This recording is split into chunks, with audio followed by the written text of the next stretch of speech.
வணக்கம். இபிஎஸ் 95 ஓய்வு பெற்ற முதியவர்களுக்கு எனது வணக்கம். ஐயா, நம்ம வறுமையின் காரணமாக இந்த தேர்தலில் இந்த 300 ரூபாய்க்கும் 500 ரூபாய்க்கும் போயிட்டு சில பேர், எல்லாரும் இல்லை, போய் அங்கே நின்றுட்டோம். அது அவங்களுக்கு நம்மளை பார்த்தா, முதியவர்களை பார்த்தா ஒரு கேவலமாக தெரியுது. அரசியல்வாதிகளுக்கெல்லாம், மத்திய அரசாக இருக்கட்டும், மாநில அரசுகளாக இருக்கட்டும், நம்ம பற்றி எதுவுமே பேச மாட்டாங்க. நம்மோடு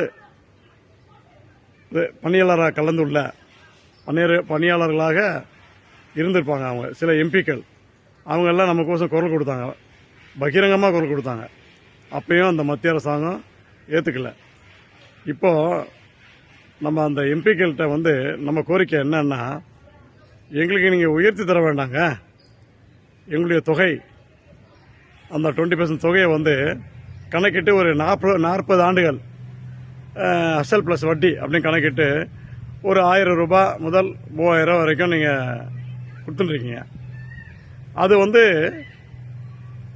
40 ஆண்டுகள் என்பதை 20 ஆண்டுகளாக மாற்றிட்டு அந்த தொகையை எங்களுக்கு இரட்டிப்பாக வழங்குங்க. எப்படின்னா 60லேருந்து 80 தான். அதுக்கப்புறம் நம்ம எங்கே சில பேர் தான் ஆயுளோடு இருக்காங்க, ஆயுள் கிடையாது. இவங்க என்ன பண்ணுறாங்கன்னா, நம்ம இறந்த உடனே அந்த தொகையை அப்படியே முழுமையாக அவங்க எடுத்துக்கிறாங்க. எந்த நிதி நிறுவனமும் அப்படி செய்ய வாய்ப்புகள் கிடையாது, சட்டத்தில் இடம் கிடையாது. ஆனால் வருங்கால வைப்பு நிதி நிறுவனம் மட்டும் செய்கிறாங்க.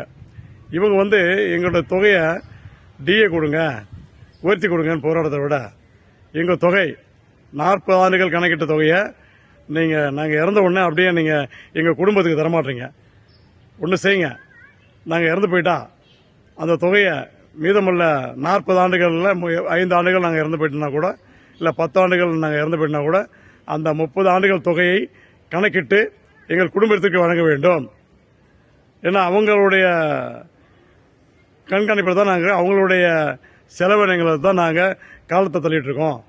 எங்கள் செலவினங்கள், எங்களால் அவங்க கடன் வாங்குகிற செலவினங்கள் எங்களுடைய அந்த இபிஎஃப் 95 ஓய்வூதியம் மூலமாக அடைக்க வாய்ப்பு இருக்குது. நாங்கள் போகும்போது அவங்களுக்கு பாரமாக இருந்துட்டு போக விரும்பலை. எங்கள் பணத்தை மட்டும் நீங்கள் எப்படி எடுக்க உங்களுக்கு ரைட்ஸ் இருக்குது? நாங்கள் இறந்து போயிட்டால் 40 ஆண்டுகள் கணக்கிட்ட அந்த தொகையை இருந்த உடனே நீங்கள் எடுத்துக்கொள்ள உங்களுக்கு எப்படி ரைட்ஸ் இருக்குது? அது மாதிரி தொகை தானே பல லட்சம் கோடி அப்படியே கணக்கில் இருக்குது. அந்த தொகைகள் எந்தெந்த செலவினங்களுக்கு செலவிடப்பட்டது என்ற ஒரு கருத்துக்களும் இல்லை. எம்பிக்கள் ஐயாவே, அந்தந்த மாநில எம்பிக்கள் இந்த முதியவர்களுக்கு குரல் கொடுக்கும்போது அவங்க தொகை 20% தொகையை அவங்க இறந்து போயிட்டா கொடுத்த தொகை போக 40 ஆண்டுகள் கணக்கிட்ட தொகையில் கழித்து அந்த தொகையை அவங்க குடும்பத்துக்கு வழங்க வேண்டும். அப்படி தவிர்க்கும் பட்சத்தில் அவங்க ரைட்ஸ், உரிமையை கேட்குறாங்க. நீங்கள் 20 ஆண்டுகளாக கணக்கிட்டு அந்த தொகையை உயர்த்தி வழங்குங்கள். நீங்கள் ஒன்றும் இலவசங்கள் ஒன்றும் தர வேணாம், உங்கள் பணத்தை எதுவும் போட்டு தர வேணாம், அவங்க பணத்தை கொடுங்க அப்படின்னு எம்பிக்கள்லாம் தயவுசெய்து நாடாளுமன்றத்தில் குரல் கொடுங்க.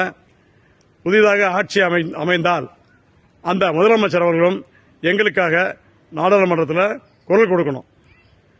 இது எங்களுடைய கனிவான வேண்டுகோள். அது மட்டும் இல்லை, இன்னைக்கு 5 மாநிலத்தில் எலெக்ஷன் நடக்குது.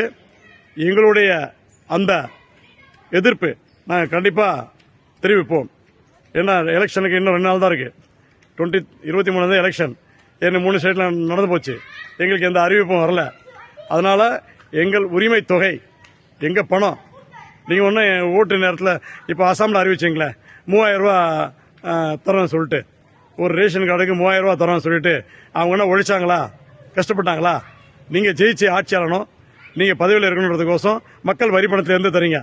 நாங்கள் அப்படி கேட்கல. எங்கள் உழைச்ச பணத்திலேருந்து 20% தொகையை ஒதுக்கி வச்சுட்டு அதை பிரித்து 40 ஆண்டுகள் கணக்கிட்டு தரீங்க. அதை 20 ஆண்டுகளாக குறைத்து இரட்டிப்பு செஞ்சு கொடுங்க. தவிர்க்கும் பட்சத்தில் எங்கள் குடும்பத்தில் நாங்கள் இறந்த பின்பு எங்கள் குடும்பத்திற்கு அந்த தொகையை வழங்க வேண்டும். இது நியாயமான ஒரு கருத்து. எம்பிக்கள் இதை பற்றி பேசணும். நன்றி.